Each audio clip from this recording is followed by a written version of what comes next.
Welcome everyone to the L7C podcast wrestling edition.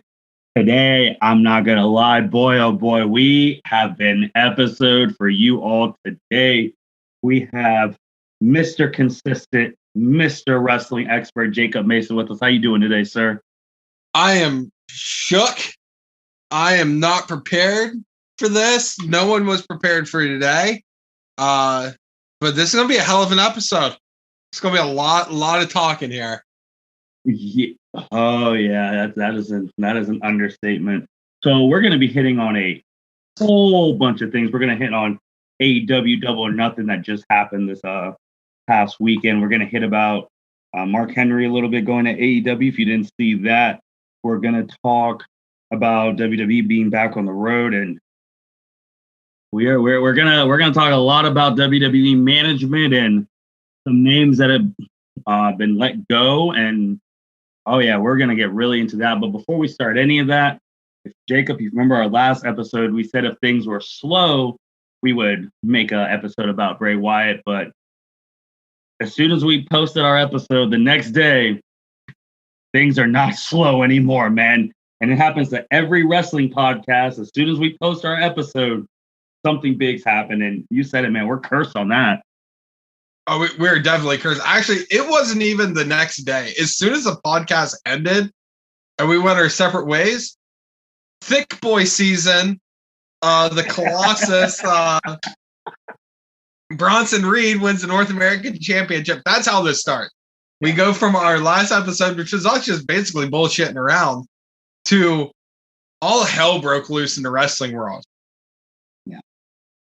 So we're cursed, but that's fine. Because now the wrestling gods have looked upon us and said, hey, before you guys record, we're going to drop a whole bunch of bombs on your asses. So, I mean, I'll take it. Right. Well, let's start on a more, I don't want to say happier, more easier, streamlined note.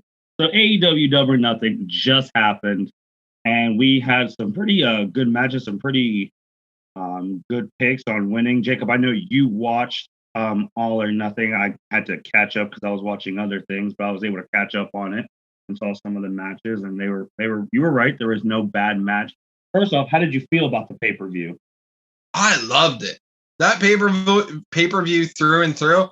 I enjoyed it actually more than I enjoyed WrestleMania this past year. Quality of match wise, I thought it was great. There was only one match I wasn't a major fan of. Two if you count the pre-show, but all in all, it was a really, really good pay-per-view. I think the people that should have won, I think they got 99% of that right, who should have went over. Lots of, you had good surprises, which AEW hasn't had. The last big surprise AEW had was Christian coming, and no one cared about that. Well, remember when Christian, they said a Hall of Fame caliber, they hyped it up too much. And no disrespect to Christian, but they were hyping it up like it was going to be CM Punk. Yeah, I mean, I'll just go ahead and say it. Disrespect to Christian. No, not great. No one cared. No one was happy about it. And to quote Matt Castle or Max Castle or whatever his name is, the guy from the Acclaim, Christian used to be good when he used to have an edge, is what he rapped down to the ring. And that's very true. But so holy shit, the biggest surprises of the night, Mark Henry shows up. Yeah. At the very end, which I think a few matches must have went like overtime because that felt very rushed. It was kind of like very last minute thing, like the main event ended and boom, Mark Henry comes out and he's going to be a coach and a commentator for their Friday night show, AEW Rampage, which is really cool. Mark Henry, I seen today, was talking about it, and him and Vince were actually very cool. Like Vince was cool with it. Vince was like, "Hey, if this is what you want to do, like I don't want you to go, but I understand." So that was good. Also, and Mark, you said Rush. Leo Rush made a debut too on AEW. That was a surprise as well. And if people know, him and Mark Henry had some beef. back in the day, and Russ said they're squashed with that, so that's good. But yeah, Mark Henry. Now you have Mark Henry, you have Paul White there. You basically have anyone who that one episode of Raw where Randy Orton disrespected is on AEW now, so we're just waiting for Ric Flair to get there. He's the last one left, but yeah, it's interesting because he's going to be a coach there, and if people don't know, Mark had a big part in Ember Moon and Bianca Belair's paths in WWE and helping them train. And obviously, Booker T helped as well. But so now I'm just looking at that women's division, which is actually one of the matches I want to talk about because Britt Baker became the women's champ. And I know me and you, rightfully so, have been very hard on the AEW women's division because it is poo. And now with Britt Baker being the face of it, and I think we knew it was coming after that bloody match that she had. We knew that they had to put the strap on her. What did you think about that match? Do you think Baker can lead the women's division in AEW to higher heights, or are you still on the notion that they still need some help? So the match itself, this was the one match that I was like, it could have been better. It had a lot of spots that were just, the timing wasn't right. It wasn't good. But the right person went over. We finally got Britt Baker, who honestly is the biggest name in the AEW women's division. Mm-hmm. We finally get her to lead that, which is great. I'm very happy about that. They certainly still need help, though. I mean, honestly, I think Britt Baker should have been the first women's champion they had instead of Riho, and because they've had Riho, Nyla Rose, and Shida be the women's champions for them. Baker's the fourth. The problem with all that is no one knows any of them. When it comes to the first three, I had no idea who Riho was. I had no idea who Nyla Rose was. I had no idea who Shida was. But I knew who Britt Baker was. If you're an indie fan, hell, if you're an NXT fan, you knew who Britt Baker was just because she's dating Adam Cole. She had the biggest name recognition. They should have had her be the first champion. She's the fourth. I'll take it. But I think they need some help. I think they'll be getting more help, though. We'll talk about here in a little bit. But yeah, I'm good with it. I'm happy she won. I know you brought up, what did you think about that? I don't know if it was a side diss, but after she won, WWE basically posting a video of Nia Jax squashing her. Like, what did you think of that? All right, so honestly, I think I didn't really care. I laughed about it, to be completely honest. And the reason I laughed about it is I think wrestling fans as a whole are wishy-washy, to say the least. And they'll complain when WWE does something dumb, but they'll praise AEW for doing the same thing, and vice versa, back and forth. Listen, everybody goes like, oh man, like when AEW throws some shade at WWE. Well, guess what? Here's WWE throwing shade back. It's not a big deal. It is what it is. And then the main event was the Stadium Stampede, right? If I remember correctly, that was the last match. Was that not the last one? Technically, it was the last match. The way they had it all set up, the way they said it, the main event was the triple threat for the AEW Championship, and then this was kind of like just a different match, but it closed out the show. Yeah, because I know that match was awesome. The Stadium Stampede match, I was so entertained with that whole entire match from start to beginning. All the stuff they did was hilarious and good. I was gonna say, were you okay with the finish? Yeah, I love the finish with the Inner Circle taking that dub. Yeah, I was super, super good with it. I mean, the entire match, like I said, from start to beginning, I was entertained. That was a mixture of pre-taped choreography or cinematic match stuff and actual wrestling all combined, which I thought was really cool, and I think did it very well. I mean, they had Urban Meyer. For all of our Ohio listeners, everybody knows who Urban Meyer is, but he made an appearance on AEW, and he was throwing.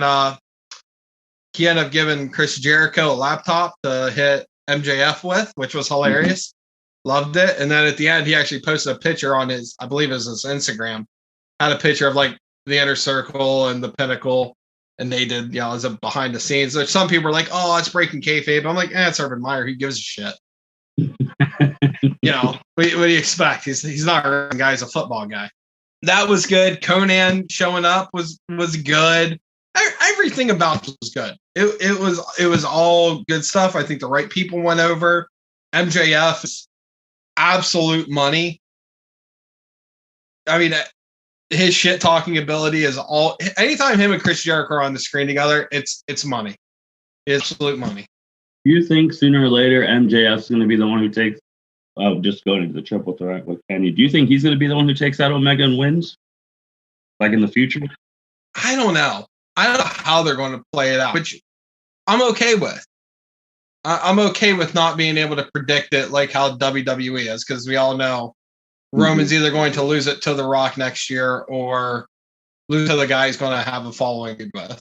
Like, we know that going into the future. I'm not sure who's going to take it off Jericho or take it off Kenny Omega, because I think he's got a lot of run left in him. Because, I mean, he's doing the whole belt collector thing, and it's good. It's working. Fair enough. And Kenny with that. And then what other matches on Double or Nothing were you just, like, really high on? The Cody Rhodes versus... God, I cannot pronounce his name to save my life. Let me make sure. Let me see if I can try and pronounce. Antonio Ogogo? Yeah, that's it. Yeah. That match was really good. The finish was cool. The Cody doing the vertebraker, which he's done a few times before, but it just looked really good. I actually, in the middle of the match, going into it, I wanted Cody to win, but in the middle of the match, I wanted the other guy to win, just because he was just doing such a good job. What other matches were great? The Casino Battle Royal, having Jungle Boy go over and end up winning it. That was great. And then of course you talked about it some earlier. Leo Rush, Mountain did a surprise, which nobody guessed, and everyone to enjoy it. So Leo Rush, killing the game. He signed with New Japan, so that's was just kind of like a one-off deal from everything read. But it was good. It was entertaining, and the best part about it was a full crowd. Yes. A full crowd absolutely kicked ass. Just, I mean, for example, Jungle Boy coming out, everyone's chanting his song. When he wins, people are chanting, comes out, he's chanting. Everybody's all about it, Same with Chris Jericho and, his song with Judas. Everybody's in that. So Agreed. I think it was, after like catching the highlights and things like that, it was a really good pay-per-view. Probably, I guess we're in 2021 now, so probably the best pay-per-view of 2021 so far. I'd say so. All in all, I mean, it was a long pay-per-view. I mean, it basically went from 7 to midnight, but I mean, you got a lot of bang for your buck. That's true. I want to stick with AEW a little bit. So, and this is also going to go a little bit towards WWE as well. So it came out of the blue randomly that potentially, which we've talked about, I think it'll be getting close to a year, that what if WWE had a partnership with New Japan? And now there's rumors saying that it's going to happen potentially. And Tony Kahn was not happy because, AEW is supposed to be having a partnership with New Japan. And he just cut this promo on Nick Kahn, who's the president of WWE, who I had no idea who he was. So I'm just going to be honest. And Booker T talked about, he was just a little puzzled about it because, like, what does it really do? So two things, Jacob. A, how do you feel about these rumors about WWE and New Japan? And B, did you really care about Tony Khan's latest shot at WWE? Right. So the WWE working with New Japan, it's rumored. And honestly, at this point, I'm kind of sticking with the idea, considering all the other stuff that has happened recently, I think it's still rumored. I just don't see it's happening right now. Plus, all right, so they go to the Tony Park. Tony just killed the absolute shit out of that promo. Just fire. Guy was killing it. I loved it. Like it felt personal. He was pissed off. He was calling it as he is, or as it was.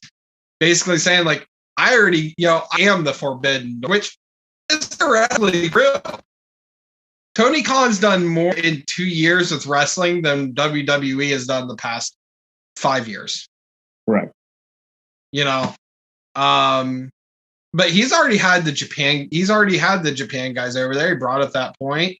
He's had their United States title defended on AEW. He's doing all the stuff. And so him calling out those rumors and saying there's only the wrestling world's only big enough for one Khan. I love that. I thought that was a good get. And if people get pissed off about that, they just need to calm down. It is what it is, and it's truth. Everything he said was true. Nothing he said was wrong, in my opinion. No, I agree with you as well. And it'll be interesting to see if this partnership really happens, because business could really start picking up if WWE is actually intermingling with other companies. But I want to stick with WWE for one more thing before we go into the big thing. Last podcast, we announced having fans going back on tour. WWE comes out May 21st and it's like, hey, we're having a 25 city tour, whatever, 25-day, whatever tour.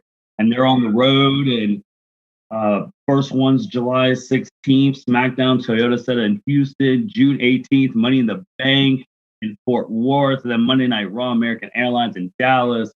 So we have, we got Cleveland on there and some other cities. Jacob, how do you feel about WWE going back on the road? We're about to have some live fans. I think it's great. I think it's best for business. Because the product, let's be honest, the product has lacked over the year. Not anybody's fault. It's lack of fans. Mm-hmm. Getting fans back into the arenas. You're going to make more money. The product's going to be better. The wrestlers are going to be happier. Let it ride. Absolutely. I'm so excited for it. Yeah, so that starts on July 16th. We also, July 23rd, they'll be in Cleveland. Monday, July 26th, they'll be in Kansas City. Friday, July 30th, they'll be in Minneapolis, and they haven't announced any other dates. SummerSlam is on 8/21/2021 this year, which that will have fans. It's also on a Saturday, if I look correctly, which would be the first SummerSlam on a Saturday, if I'm looking at my calendar right, because they have it at 8/21/21, and that's a Saturday, which that's very interesting. Yes, that's different. I know. So, okay. Well, ladies and gentlemen, we're about to reach the point where if you're gonna ready to chat with us, here's the time. We're gonna start with the WWE had some releases, and we're gonna talk about some of the ones that happened before this recording and the ones that happened today. We're gonna mix them up, and we're gonna go. The first one was earlier a couple weeks ago, and this one, Jacob, to me, actually really pissed me off, and it was Adam Verk. If people don't know that name, that was the WWE Raw announcer who took Samoa Joe's spot, and he was released after 7 shows. Jacob, I don't know about you, but that truly pissed me off because A, he's the one who took Joe's spot. B, he was only there for 7 shows and he's out. What the hell? And he gets replaced by Jimmy Smith, who I didn't know who the hell that was. And then I had to look him up, and he did stuff with UFC and American, and he was the host of American Ninja Warrior. And I was just like, what the hell are we doing? Jacob, what did you think about that release? So that release, yeah. All right. So you said, I think the biggest thing you said in that last statement was what. And later you started hearing that because a lot that we're going to repeat that a lot. I feel like going out this next few talking here. Yeah. What the hell? I don't understand how you're going to let go of Samoa Joe to replace him with this guy, to replace him seven shows later with another guy who is an MMA guy, which, okay, that's fine and dandy. I mean, I got no problem. I mean, Mauro Ranallo came from MMA and boxing. All right. So if you're having someone come from combat sports, that's fine and dandy. The problem is he's no Mauro Ranallo, and I'm just like, he hasn't grown on me yet. I just haven't cared enough yet about this new guy. So I don't know. Really dumb shit. A lot of these going forward are really dumb shit. It just makes no sense. Like, you literally replace Samoa Joe and the guy's gone before the next like big pay-per-view. Like, what are we talking about here? It makes no sense. You invested in this dude to be the next head person, and then he's gone, and then this random dude shows up. And then the next one that's really going to piss me off because it came for no reason is Tom Phillips just got released out of the blue. This one really pissed me off. So, and he wasn't the only one. There were some execs getting released too, but Tom Phillips, that one really stung because I didn't think he was on the chopping block. Jacob, what do you think of that one? No, that one took me by surprise. And that whole group of release, that one was probably my biggest one. I was like, wait, why? What? Like, because Tom Phillips wasn't bad. Tom Phillips has been with that company. How many years is 5 years? Something like that. He's been there for a bit. Let me look it up for you while you keep going on that. So you're losing Tom Phillips, who, like I said, he was good. I never heard anyone like shit on Tom Phillips. Everyone loved him in the back. I mean, every other like Instagram picture I seen of like any of the women wrestlers always had Tom Phillips in there. Tom Phillips was there for 10 plus years. He started in 2000, almost 10 years. He started in 2012. Holy shit. Okay, so that baffles me even more. Doesn't make any sense. Tom Phillips was good. Why are we getting rid of these good people? Why? A lot of this going forward is why. Well, it doesn't make any sense. It really doesn't make any sense to me too, because I don't know, man. Ever since JR and Jerry, you had those two, and then you saw like Michael Cole and Taz and you saw Michael was getting groomed to be the new voice. And then we have Michael, and it's like, so who's going to be like the next? Is Corey Graves really about to be the voice of WWE on the thing? Like, I thought Todd Phillips had a chance to be one of those things. I thought for sure he was, but no, I definitely see Corey Graves as the voice of WWE now. Yeah, because as great as Pat McAfee is not going to be around for that long, in my opinion. No, because Pat McAfee's got his own show. Pat McAfee's doing his own thing, but I mean, going into that, like, I love Pat McAfee. I want him to stay as long as possible. That being said, we all know he's going to be there forever. You know, your long-term guy has to be. Well, you would think it would have been Tom Phillips. Going to be Corey. Okay, I thought Tom Phillips was better than Corey Graves. That's just my opinion.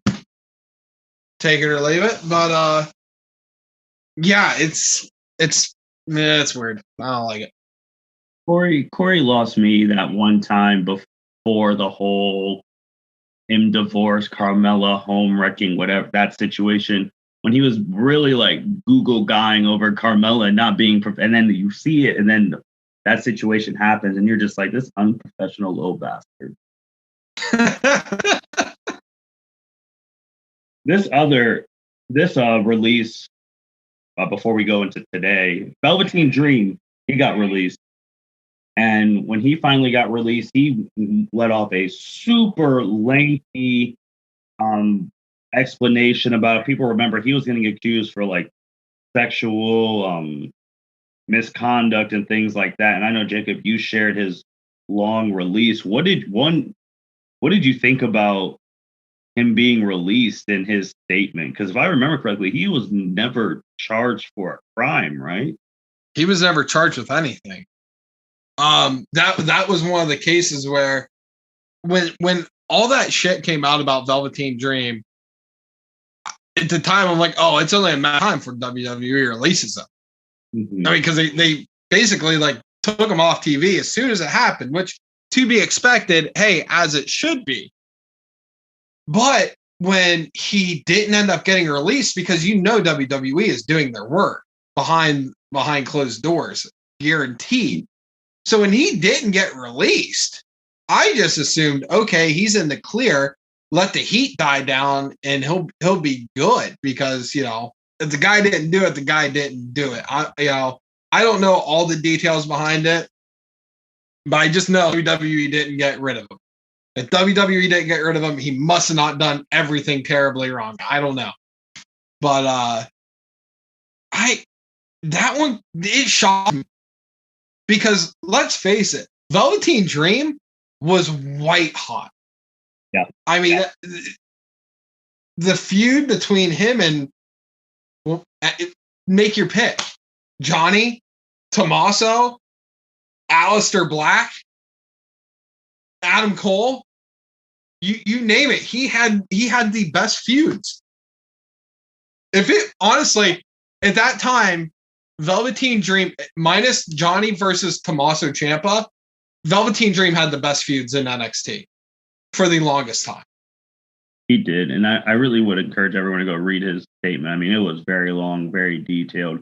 Jacob, my only problem with him being on the shelf and him being released, my only problem is, and I don't have an issue with him, not what I'm about to say per se, but I have an issue with that situation. But I do think it's other bullshit.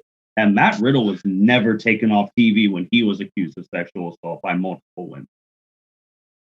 He actually got a push and got the title. So the fact that when Enzo got fired without even seeing, and then Velveteen Dream, but Matt Riddle got to be on TV the whole time, and he got a title, and now he's getting pushed with Randy. That's making me sit some type of way, Jacob. I'm not gonna lie. Yeah, all right. So when it comes to these whole like sexual accusation stuff, the ones that are real, the ones that turned out to not be real, I literally go back to the Enzo case. I think I base everything off that, because that entire situation was the most bizarre, screwed up situation I've seen in a very long time. Mm-hmm. So, and I think every party went the wrong way about it. Both Enzo, the girl that accused him of this, and WWE. I think they all did the wrong thing here. But, like I said, going into this Velveteen thing, when he wasn't released, okay, that's fine and dandy, but then you bring up the Riddle thing. He got a push. I feel like he got a headline for like a week, and then got just shut right back up, and like everything was fine. So WWE's weird about this shit. Yeah, it's really weird, because Matt Riddle then came on and he's like, well, I cheated on my wife, blah, blah, blah. But you can cheat on your wife and still, I'm not saying he did sexually assault these women, but both can still be true. You could have cheated on your wife by sexually assaulting those women. And it kind of pisses me off too at Riddle even more, because we've talked about this a couple podcasts way back in the day. His wife spazzed out on all these WWE women that, like, there are men in there who do not want to work with him. Seth Rollins said, I'm never working with Riddle. Like, he hates Riddle. So it's like he has all this heat with people. His wife has heat, and she don't even work there. He's getting accused of these things, but he got a push. And look, I'm going to call it right now. If they still have the titles, it's going to be AJ and Omos versus Randy and Riddle at SummerSlam, and they're going to win. So it's like, that's where I'm thinking it's heading. So he's going to get another title. And I'm just going to be like, really? Like, I don't know. I have no problem with Riddle. I just have a problem with how that situation was handled. It is kind of funny how Riddle ends up teamed up with a guy who shits people's bags. I mean, God, they like it is kind of poetic. How like Randy Orton's like, I work with the guy. I like that guy. Let's work together. With Randy, because we know Randy's been in a lot of bullshit. So they could have put with Randy that Randy understands what it's like to be in bullshit, so he could be like a legit big brother to Rick. Oh, for sure. It's a weird situation. It's also a very touchy situation because we're us being basically a mom and pop podcast. I don't want to say the wrong thing because listen, I'm just a dumbass who lives in a double wide trailer. I don't want to ruin the L7C or like throw out any opinion. Because it's a very touchy subject. Call a spade a spade. Some people are going to look at these guys like, hey, they're the Antichrist, and that it is what it is. You're not changing people's minds. Yeah, I would. My only thing with that, I just want consistency across the board, and I am a big innocent until proven guilty. If they're guilty, you can their asses, and those people who are guilty of sexual assault, they get charged. Those are the people you could send their shit in trash bag. Exactly. But if they're not guilty and you do all the due diligence, then let them work. But all right, Jacob, besides releases, today was wild. We got rumors that big names were going to get released today. Some people hype big names up and they're not big names. But I was lost for words. Today on June 2nd, second day of June 2021, WWE released Aleister Black, Lana, Murphy, Ruby Riott, Santana Garrett, and Braun Strowman. Jacob, what the hell, bro? What the hell just happened today? Well, today, for example, I just sat down at work to sit down and eat my lunch, and I get a message from you that says I am shook. I didn't know what I was about to open, but as soon as I popped up, it pulled out all the list of names. I went, holy shit.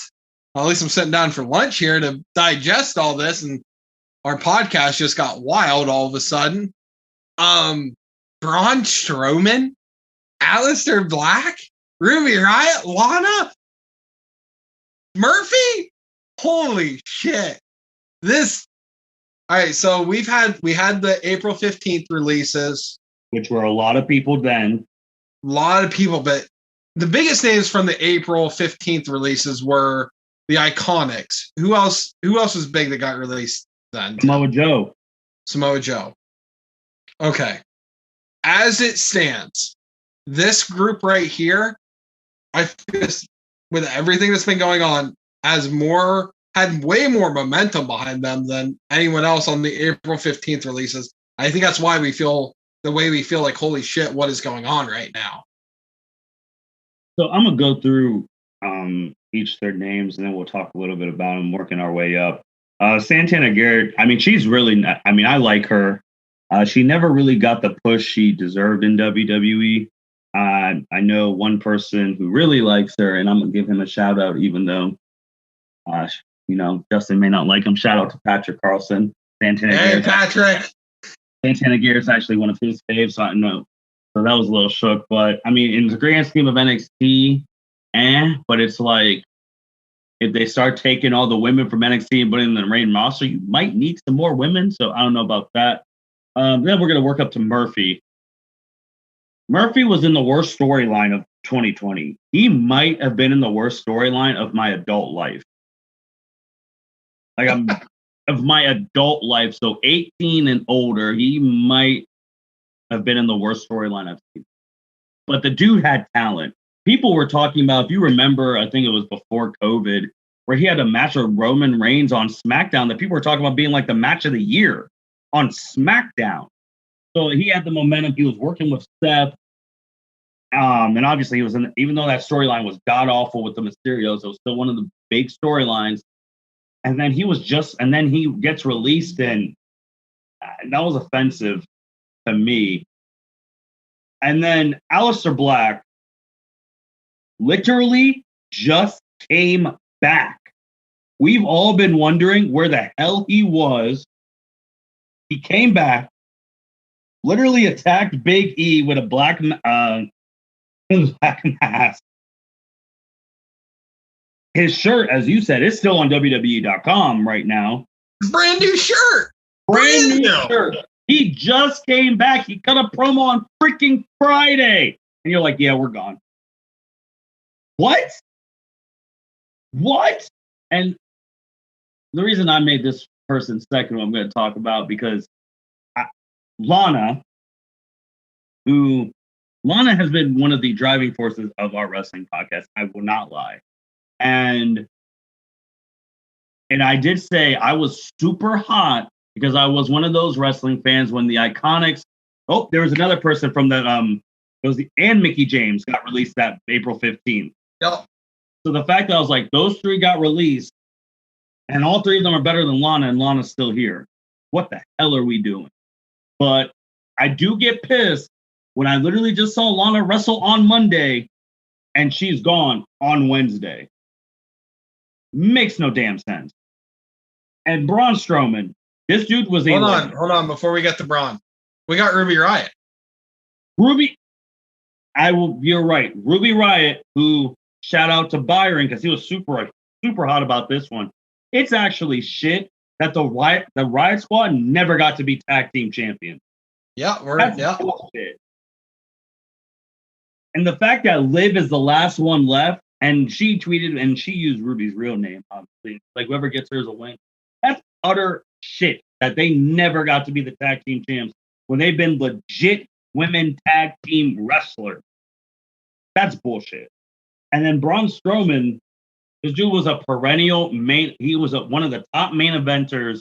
The dude was just about to be in the main event, fighting them for Bobby Lashley's title. He's going with Drew McIntyre. He's been on top. He's been Universal Champ. He just had the WrestleMania with Shane. He's everything Vince wants. Big mass dude, monster. And you let him go?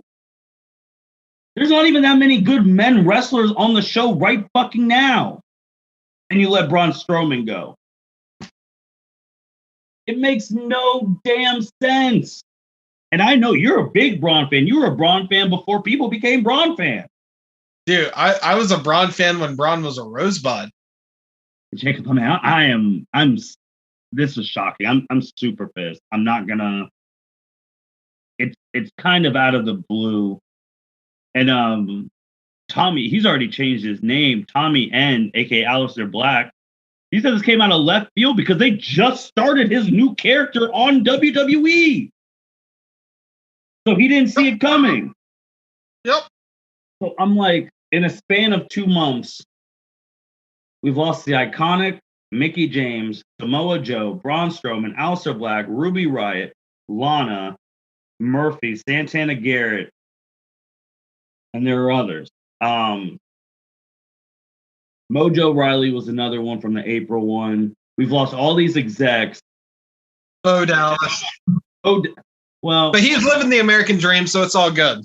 Shout out Bo Dallas.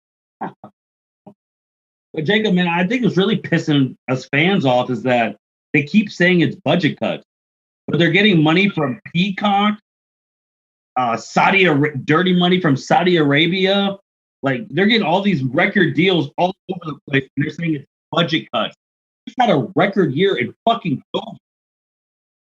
So why do they say budget cuts? Okay. So the rumor right now, and I believe I sent this to you earlier. Mm-hmm. Dutch Mantel. For those who do not remember, Dutch was the guy who was the manager for Jack Swagger and Cesaro with the whole "We the People" gimmick. That man, who's an absolute wrestling genius. I mean, he's some straight Jim Cornette level wrestling genius, just not as crazy as Jim Cornette. But he brought up how the rumors right now is WWE is going to be sold. Now, you're cutting all this essentially all this excess weight. I'm saying excess very loosely because these people, my God, out of all the shit they've basically done over the past year, they deserve the jobs. But you're basically trimming fat, losing excess weight to look like you are making all this money. And it's kind of looking like it's making sense that they might be selling. Because right now, the idea was Disney last year. And now they're talking about ESPN, which is owned by Disney, mind you. And was it ABC? Mm-hmm. Or Fox? They're all like rumored to be wanting to purchase WWE. Now, if that's the case, I understand what you're doing, trying to make your company look like it's worth more than what it is. But at the same time, it's such a shitty thing to do. If that is the case, I don't want to address these rumors like these are absolutely for sure facts. You know, God forbid if that does actually end up happening, we'd have an emergency podcast like right then and there. But so that's the rumor. And with all these cuts and the shit not making sense, that's what makes the most sense in the world that makes no sense. See, my only pushback with that is if they sold to one, that means the partnership with the other would be over. So they're already on SmackDown with Fox, and they have the stuff with Fox. If they sold to Fox completely, Fox is not going to let them be on ESPN. If they sold to ESPN, ESPN will not let them be on Fox. We haven't even talked about NBC, because remember, since we're talking about money, Peacock is owned by NBC, who they sold the WWE network for $1 billion freaking dollars. So it's like, so are they going to buy, is Fox or ESPN going to buy the network from Peacock then? Like, well, does it? All right, correct me if I'm wrong here. I'm just trying to remember back to my Disney days when I worked for that cult. Does Disney own NBC? They do not. Because I know they have like an NBC studio thing like at Disney. Yeah, I do not think so. I will check for you. But yeah, I don't know. But honestly, I could see that happening. Because honestly, if let's say Fox buys WWE, they still have contracts with Peacock, they still have contracts with all these other people. You just got to let those contracts run out. When those contracts are up, that's where, you know, you'd see massive change. Man, I just still don't get it, because they're breaking record numbers financially, and they did it in COVID. So if you're just and you're cutting these people, and then they're acting like they have this ever-growing roster. Cutting now, some of these people, we talked about it last time with like the Iconics and stuff, that there's not that many women wrestlers, especially on Raw. So now Lana's gone, which I know I have spazzed on Lana, rightfully so. But now Naomi's without a partner. So I don't know if they're going to make her, they're just not even going to make her a single competitor. They'll throw with someone else. You were right that all the other women on the show are tag teams. It's really been Charlotte, Asuka, and Rhea Ripley, round robin. And they're going to make that shit last till SummerSlam. And now with Ruby gone, Liv doesn't have a partner. I don't know what she's going to do on SmackDown. Okay. With this whole thing, one of the biggest takeaways from today's releases, this just goes to prove Vince doesn't give two shits about that women's tag team division. No. Because let's face it, you've gotten rid of, like, is there any teams left that are actual built from scratch teams in that tag division?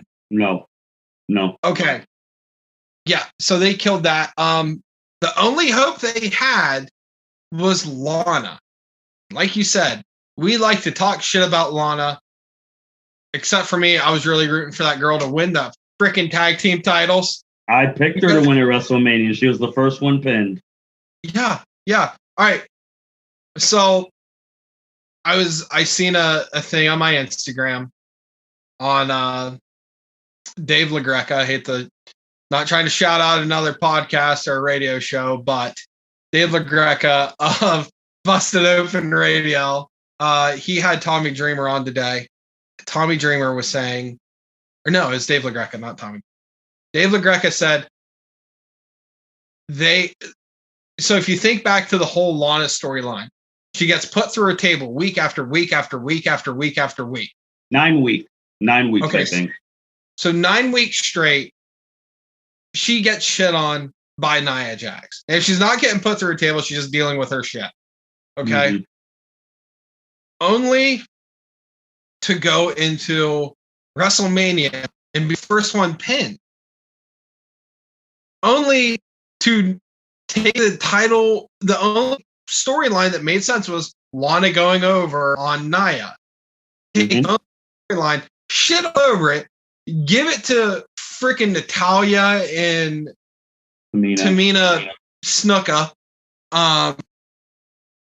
for God only knows what reason. It was a shitty move. And then just to shit on Lana. I genuinely feel bad for Lana right now. She got absolutely fucked. She did everything the WWE wanted.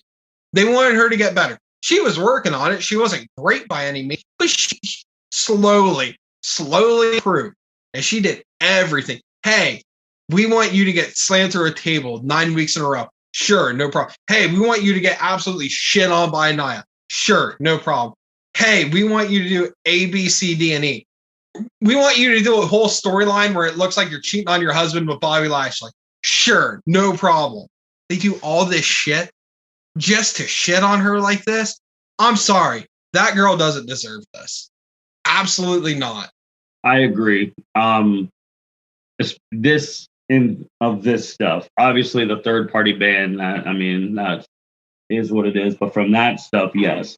Because she really has done everything that companies asked for. And not anyone is going to be like, I'm going to put you through a table for 2.5 months. And she was literally, if people remember what Triple H said, eat shit and like it. She was at the buffet table for shit. She was stacking that shit. And then she was eating it day in, day out. And then to not even be rewarded with the tag team championships, that is terrible. I know we know Lana's had a long past with WWE of messing stuff up, from TMZ finding out about her and Rusev wedding, for them changing the storyline, for the stuff on Total. But she has weathered all of that. She's done what WWE's asked, and for her to just get released like that after Monday is just like, man, that's crazy. And Aleister Black, I'm just going back to him because he was going to be one of my people to win Money in the Bank this year. And it makes no freaking sense because we just talked about a couple weeks ago how there's rumors that Selena Vega is coming back. So you fire her husband, but then bring her back? If those rumors we can squash those. Like if she showed up on TV, that would make no damn sense. And it's really, really, really, really pissing a lot of people off that these people are gone and Eva Marie's coming back. That makes no sense. And if people say, oh, she might not wrestle, she's going to be a manager. A manager to who? Everyone's gone. Who's she going to manage? Roman Reigns? That's taken. Charlotte Flair? No. Rhea? No. Bianca? No. Bobby Lashley? Taken. Who is she going to manage? I would say Parker Bordeaux because she helped bring him in, but he's greener than goose shit. Oh, fuck no. If he comes right now, he'll be gone by next year. Facts. I mean, it's... All right, so Aleister Black. Let's talk about Aleister here for a minute. Poor Aleister Black. Like you said, the man gets vanished and, comes back and is starting this whole gimmick, which, mind you, I was a little annoyed about this gimmick. Slightly annoyed.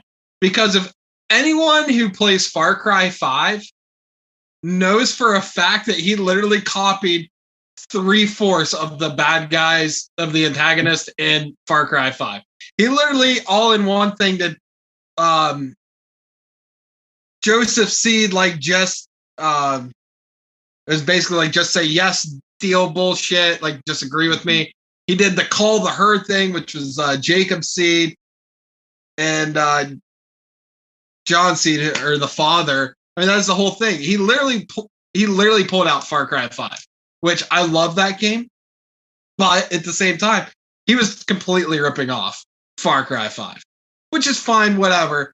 He was making it work. We were happy to see him back. It was what it was. How do you let him go when the guy just gets a t-shirt? That's what I don't understand. He did come out, though.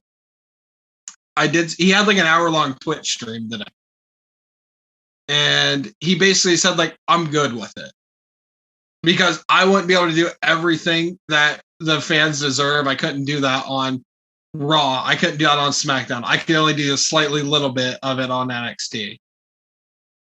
So he's, wherever he ends up, is going to be great.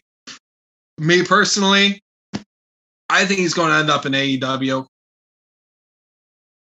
I could see him being in the dark. I think it'd be a great fit. I think the thing that pissed me off the most about Aleister Black is, like, before he came back on May 21st, literally a couple weeks ago. Before that, he hasn't wrestled since October. And if people remember NXT, and he was NXT champion, and I think it was another person who was gone. Andrade was the one who beat him for the title when he was or did he beat Andrade? It was one or the other, because one of them lost to Drew. Because Andrade lost to Drew, if I remember. Yeah, you're right. But I mean, I thought the world of this guy. Like, this guy could have really been, like, championship contending. And Renee Young just said what a misuse of talent, which is absolutely freaking right. These people are all freaking talented. And I guess for the people who say, like, oh, all these people are going to go on AEW, it's like, really? I mean, look, AEW, I don't know if AEW does not have the asking price money for all of these people. No way. No way. And there's like, some people are like, oh, they're just all good. Like, they don't have the money to sign all these people. Some of these people have to go to New Japan if they want to continue wrestling, Ring of Honor, Indie Circuit, which is fine. But AEW doesn't have the money to sign all. So people need to stop thinking that. That's not going to happen. Braun Strowman alone, he might go on right now and be one of the highest paid people there. Yeah, I mean, Braun, I don't know. I can see Braun doing, like, Impact, honestly. I can see that. I know Braun Strowman has talked about, like, essentially doing some bodybuilding stuff, so he might do that, but he even said that doesn't pay the bills on a tweet that you shared from them. Like, but I don't know, man. This one really, it really got me, especially because it's like we just had a mass exodus on WrestleMania. We have another one with a lot of talented people gone again. And I'm just looking at that roster now, like, who is left besides the champ? I don't know. The NXT guys, who do you build off of? That's the thing. Like, who do you build off of? I mean, they're just got it. I can only imagine a mass drove of NXT guys coming up to the main roster. What's the point of them coming up? They'll just be gone by next year. Oh, I agree with you. I agree with you 100%. I'm trying to figure out how WWE is going to pull this off, because nothing makes sense for it make this sense. I mean, who the hell would have guessed Ruby Riott would be or Liv Morgan would be the last member of the Riot Squad? Yeah. I would have never guessed that. If anything, I would have guessed Liv would have been the first one to go. Well, again, I bring it up anytime. I thought she was going to leave when I thought Shayna killed her in Elimination Chamber. That's right. I forgot about that. Oh, I'll never forget about that. That was the last time Shayna Baszler was Shayna Baszler. Who it's this roster right now, and we're playing really Ring Around the Rosie because Bobby Lashley is going against Drew again. Roman Reigns has the stuff with his family again, and like Asuka's out. I guess she wasn't on Raw yet last week, but it's Asuka, Charlotte, and Rhea Ripley again. No competition for.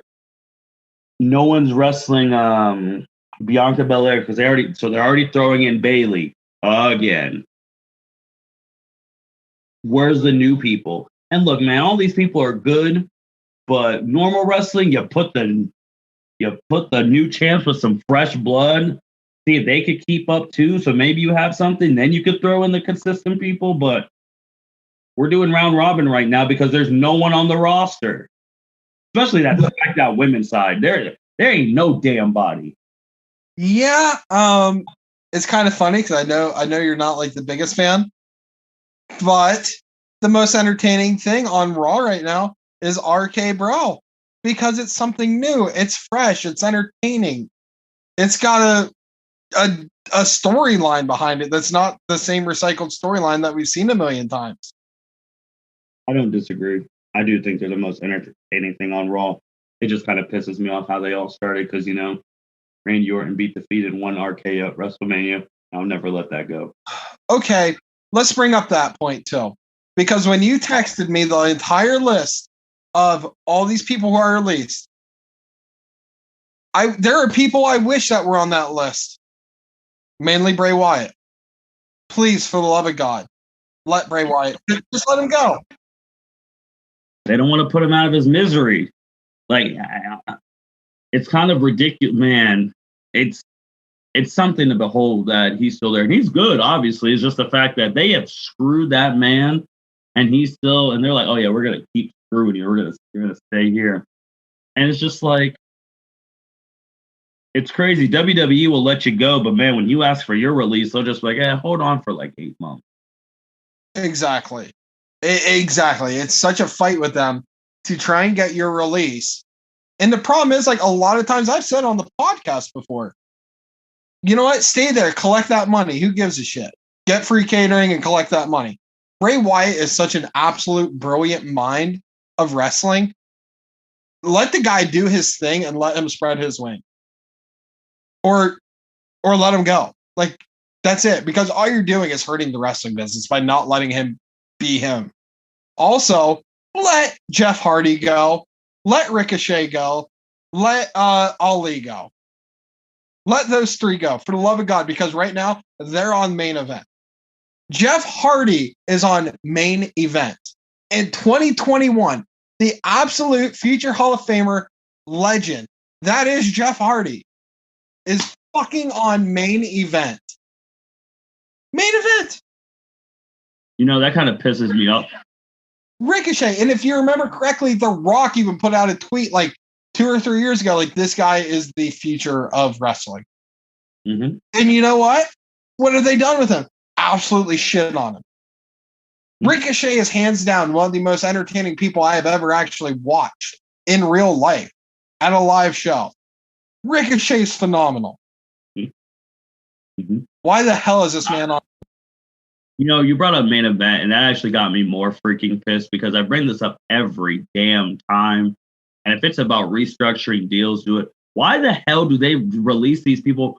Why don't we just send people back to NXT? I don't get it. Facts.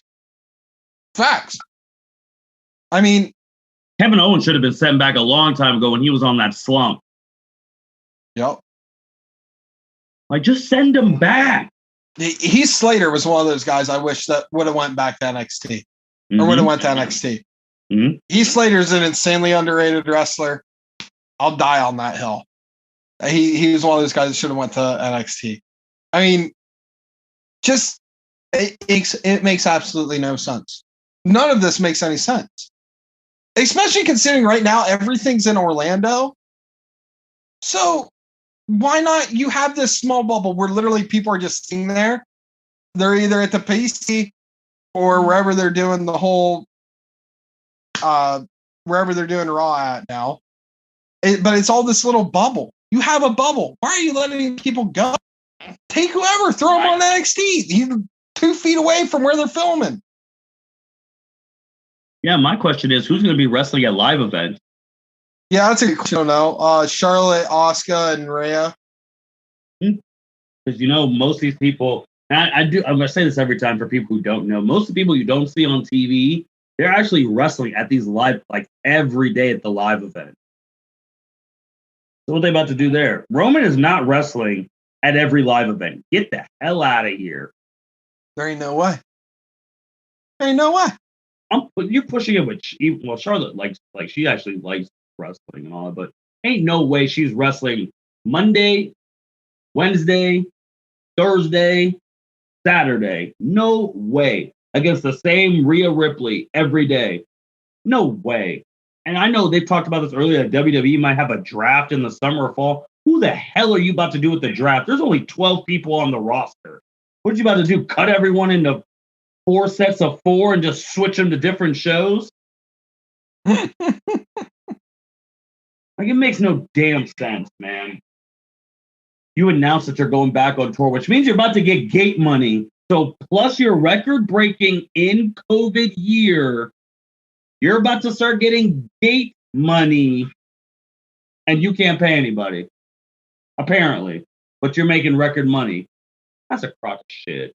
They just need to just tell this. They need to tell. Prime example: getting rid of Braun Strowman. Braun Strowman is an absolute unit of a man. He's in the commercials for the live events. Yeah, like how do you? The dude, I mean, like literally seeing the dude is just like, holy shit, this guy's a mad. I mean, it's got to go back to like the old school Carney days when wrestling was a sideshow, whole thing where it's like, oh my God, look at this massive dude, But like seriously, he's such a massive dude. Like that people would pay just to look at that guy, Yeah, and I mean, there was a tweet I saw today. It looks like the person deleted the tweet because it probably pissed a lot of people off, but it's true. He's like, he has no defense for WWE. Like I said, they make all this record stuff, and these people, it makes no sense. Like, there's no defending this at all. At all. Like, I don't know, man. It's actually this is going to sit with me for a bit. Because also, I'm going to be honest, if WWE is allowed to just release you whatever the hell they want, kind of going on stuff, there should not be a 90-day compete clause. You let those fuckers go wherever they want to immediately. Yeah, for sure, exactly. I mean, I know they pay them during the 90 days, so I think it should be an option up to the wrestler. If anything. Mm-hmm. Like, hey, you know what? Fine, I'll sit on my ass and collect paychecks for 90 days. Or, hey, you know what? I'm going to be white hot now. Let's just go. Just let me go do my thing. Yeah, I'm about it now. Yeah, it's either pay them, like they'll take your checks for you for 90 days, or they don't take anything from you and they're allowed to compete immediately. It's crazy how they're doing all these people dirty, but they're taking all that dirty money from Saudi Arabia. Mm-hmm. I mean, that's a whole... Who's going to go there now, Jacob? Who's going to go? Because the people that they release are the people going, no questions asked. Exactly. Daniel Bryan said, hell no. John Cena said no. What happens when other people, and no disrespect to any of them, what they become social justice warriors and like, I'm not going there either. You have no one else who's just going to be a yes man. It's like, oh, I'll go. Yeah. I mean, you're even losing your legends. You're losing your Mark Henrys, your Big Shows. They were always, hell yeah, I'll show up. You mean to tell? Yeah, you pay me $100,000, I'll show up. Yeah, we didn't even talk about him. Sting had a damn match at AEW. Dude, all right, so let's be honest. I told my wife when we were watching that pay-per-view, the whole Sting thing, I said, this just shows how shit WWE was to Sting. Yes, absolute shit on that man. And that man killing it in AEW. They're taking a legend, mind you, taking a legend and doing it right. Doing it right. They're really trying to shine up Darby Allin with him on there. It's working out great. Let it be. But yeah, it's all shit. It's all shit. The entire situation is trash. I mean, and I feel bad for him because you have good wrestlers.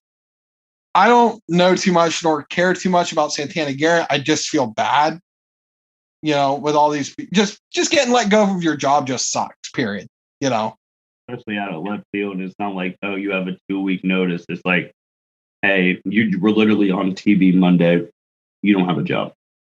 Yeah. And I promise to the Lord, if we see, because if WWE didn't learn their lesson, and we see any of these 6 people post on Twitter, Instagram, Facebook that their shit came in a trash bag, it's going to get bad on the L7C podcast. Oh, for sure. It'll get bad just period. Let alone here, the entire world's going to erupt on this. I mean, not the WWE is going to care because Vince is Vince. I mean, oh yeah, that brings up another point. To go back to the rumors of WWE might sell, could you imagine Vince McMahon not working? Because I'm pretty sure he's going to outlive all of us too. Or Vince McMahon having to answer to somebody. That's the thing. I could. Vince McMahon will die before he answers to somebody that's not his own board of the company that he owns a mass majority to. Mm-hmm. That's it. Mm-hmm.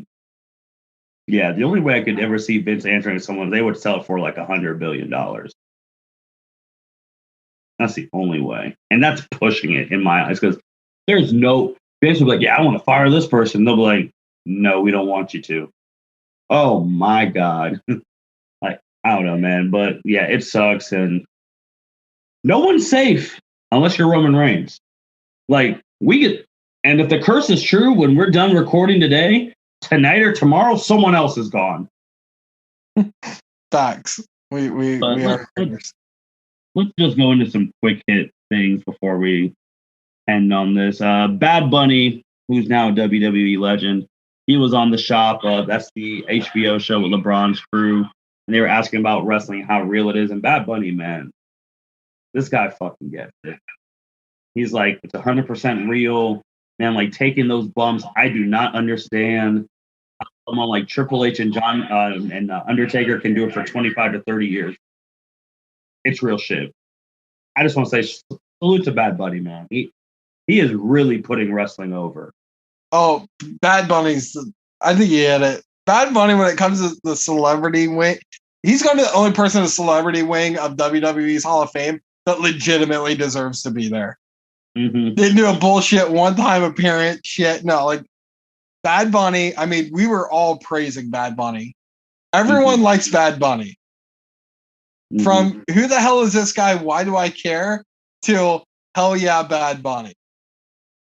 Yeah, it was amazing him putting wrestling over like that and on LeBron's show. And I mean, that's a big platform for the WWE, so that's good on them. Next thing, speaking of legends, there's been a lot of rumors that a Mr. John Cena is potentially about to get ready to make his return, especially with the live events came up. People are talking about he's rumored to return at SummerSlam. WWE posted Bleacher Report posted a list of possible people John Cena could wrestle, and it's fucking awkward because, Aleister Black was on that list and he's gone. So he was ranked number 6 as the opponent, so he's out. And to be honest, man, I don't even want him to come back during this bullshit. Because who the hell is he about to wrestle? There's like 2 people on the show. Now, if he goes down to NXT and after that Instagram thing with him, Karrion, and Charlotte, color me really intrigued because John Cena will make sure that NXT title is defended at SummerSlam. But anything else? I mean, I know some people said the rumors might be him and Roman Reigns at SummerSlam, which unless SummerSlam's 100% capacity, I don't see that happening. And I'm not going to lie, I don't want to see my dude lose to Roman Reigns because I'll get pissed. But what do you think of these rumors of Cena potentially coming back? First off, I'm with you. I have zero desire to see John Cena come up or like up during this bullshit. And let's see he goes to NXT, which sign me up. Let's do it. Also, damn it, the one match I wanted to see John Cena have more than probably anyone else was him versus Velveteen Dream. Oh, I know. I'm with you. That was a match that people thought potentially could happen down the line. But again, like Black's gone, Dream's gone too. So what the hell? The only logical thing that makes sense, the quote unquote money match, is versus Roman. And he ain't gonna go over on Roman. No, because that is reserved for Dwayne at WrestleMania. And even that's questionable. That is 50-50. Throw it in the air. So it shows up, I guess, cool, but at the same time, don't show up. Don't. Because honestly, why are we paying you all this money when we just got rid of all these full-time wrestlers? Yeah. Don't be that part-time bitch you bitched about The Rock about all those years ago. Just don't do it. That is true. And he won't have to, because remember, that money's not going to him. Even Marie is getting that money. But yeah, man, I mean, if his music goes off in a full crowd, we already know that place is going to pop. And there's just really, I mean, the names that they've listed on here, Bleacher Report, I don't know why honorable mention was Sheamus. That's terrible. Apollo Crews, just because he has the U.S. championship. Nah, that really. Yeah, get the hell out of here. Finn Balor would have been good. I mean, that's good. Black, Alistair. They had Adam Cole, Drew McIntyre. I mean, that would be smooth. Karrion Kross, that's the one I would want. Bobby Lashley, it only makes, if he's going against Bobby Lashley, it only makes sense for Cena to win so he can get 17. Because he's got to get 17 before Flair gets 25. And then they had number one, Roman Reigns. And then also, actually, let me interject here. You know what name they didn't put on there, which they should have? No, not Matt Riddle. Walter. Ooh. Walter versus John Cena. I would like to watch that match. The thing is, too, all those people, because I actually think he'd lose. So I don't think they would have him get 17 at SummerSlam. It'd be at a WrestleMania. Thing is, Cena would put all these people over. He'd lose. There's nothing for him to win except be 17-time champ. There's no reason for him to win. The last time we saw John Cena was the Firehouse match, which this dude's whole life got embarrassed on national TV. God, that was an amazing match. I know everyone seemed to hate that match but me, and I'll die on that hill. That was a phenomenal match. Like, yeah, I don't, unless it makes sense. Yeah, I would just stay away right now because this is a dumpster fire. And if you come back, they might be like, Cena, save us. So, I don't know. And then speaking of Karrion Kross, we got NXT In Your House, which literally got announced yesterday, and it's like in 2 weeks. I think on June 13th or 14th. Yeah. Karrion Kross is in a fatal five-way. Yeah, with some big boys there. There's some big names in there. Just quick, because we'll review it when it happens. Jacob, I think Karrion's going to retain. I think he might dominate. I think he's about to just beat everyone's ass. All right, so remember how I said earlier, I could see a mass, like, whole bunch of NXT guys going up the main roster? Do you think this match is most, besides Karrion's Swan Song? I don't know if it's going to be Karrion's Swan Song. I just think I think everyone else is going to leave but Karrion, maybe.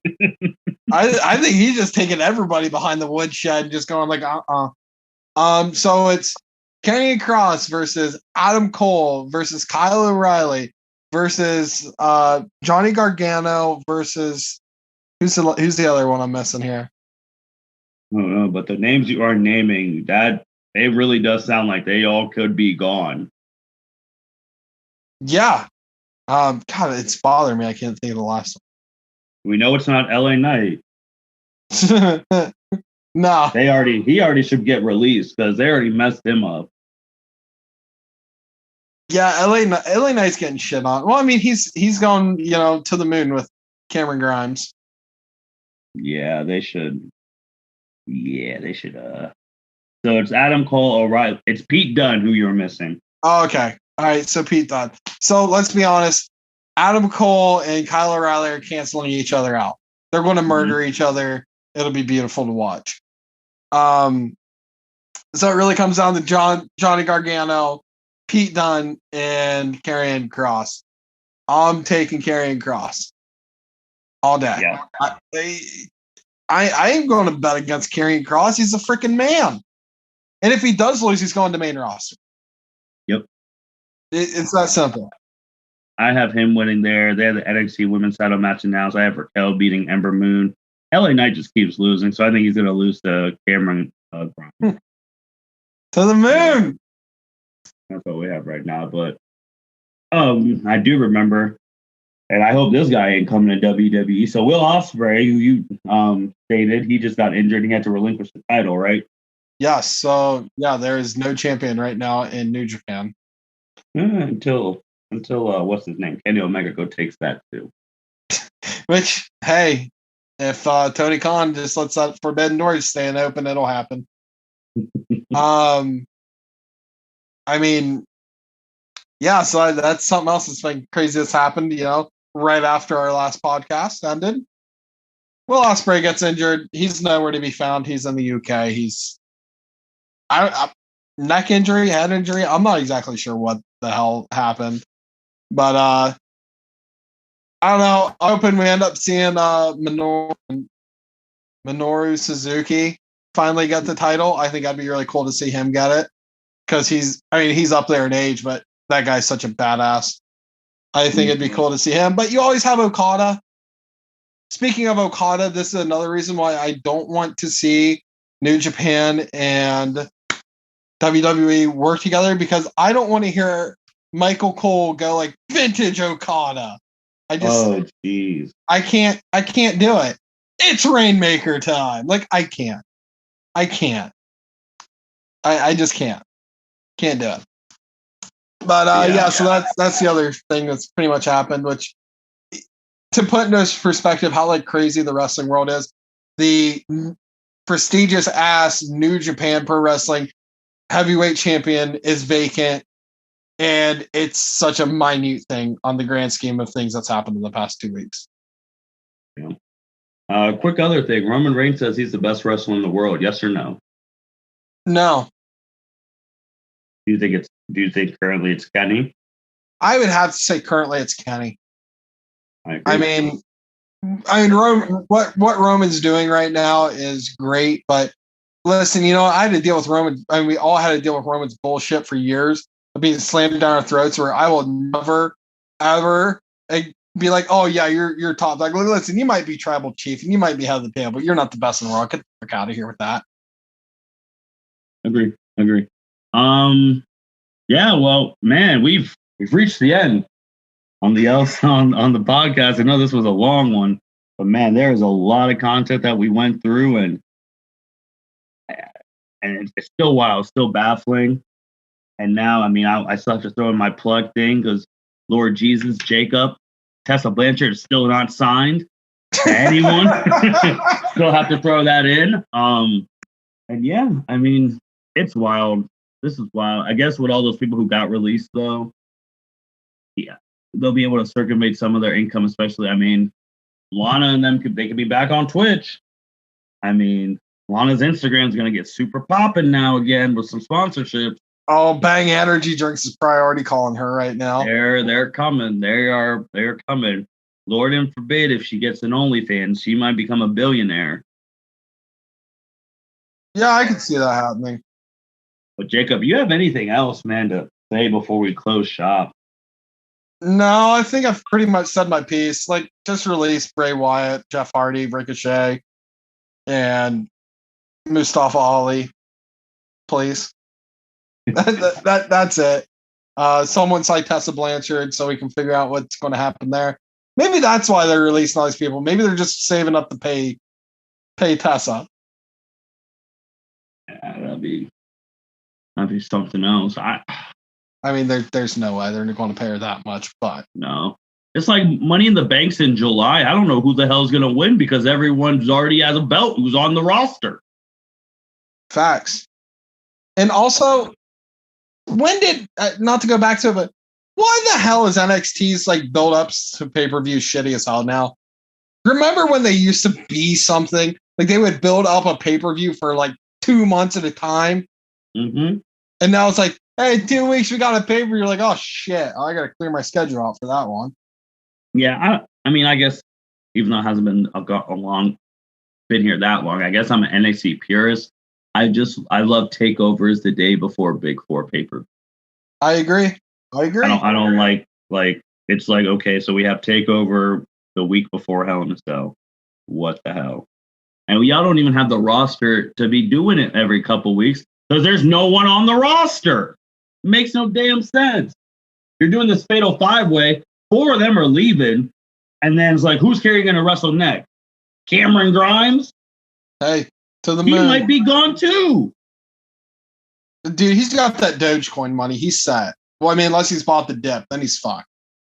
Oh my God. But no, I mean, usual stuff. Thank you everyone for listening to L7C podcast. This was a lot of wrestling stuff you just digested. So make sure you replay it, play it back, see the parts that we talked about. It was some wild stuff. Shout out to Mr. Consistent Jacob, always on every 2 weeks talking about some wrestling stuff. If you happen to listen to this right now, John Cena, just don't come back right now because it's a dumpster fire. Come use that John Cena power and be like, I'm coming back if you bring all these people back. Then we're talking. But besides that, thank you everyone for listening to the L7C podcast. You guys take care. Thank you for listening to this episode of the L7C podcast. Be sure to like, rate, review, and subscribe to the channel. Follow us on all social media platforms, and we'll be talking to you guys soon. Take care.